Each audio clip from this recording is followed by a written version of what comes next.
مديري انا وانا بشتغل في الانشورنس زمان كان اسمه مستر احمد فتحي، كان دايما بيقول لي على الكلام ده وكنت انا مستفز منه قوي قوي قوي من 17 سنه. بس دلوقتي بقيت عندي ادراك، اللي بيدور على الفلوس ما بيلاقيهاش، اللي بيدور على النجاح بيلاقي الاثنين. كده الحلقه خلصت. بصراحه هي ما خلصتش، بس فعلا تخيل كده ان انت بتدور، انت بياع، انت سيلز مان، وعندك قسط بتاع عربيتك 20000 جنيه وعايز تنزل تجيب ال 20000 جنيه. انت سهل كبياع شاطر تنزل تعرف تجيب ال 20000 جنيه وخلاص. ده بتدور على فلوس ونزلت جبت 20000 جنيه وخلصت. الشهر الجاي يبقى عندك نفس المعضله، الشهر اللي بعده هتفضل عندك نفس المعضله، فهتفضل طول عمرك تدور على ايه؟ على الفلوس. فده الكونسبت بتاع ان اللي بيدور على الفلوس ما بيلاقيهاش. بص بقى، نفس البياع خد برسبكتيف تاني. انا مش عايز 20000 جنيه، انا عايز ابقى نمبر 1.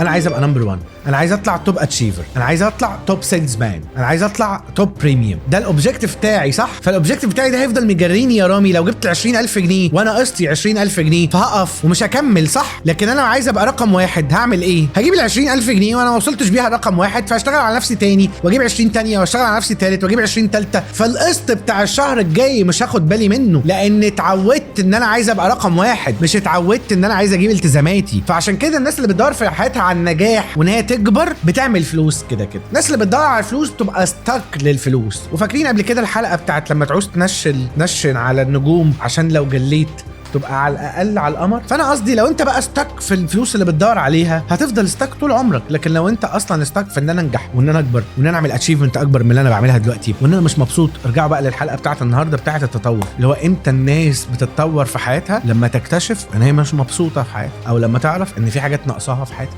ساعتها الناس تكبر وتتطور. لو عجبك الفيديو اعمل كومنت هطلع لك تاني. تشيرز.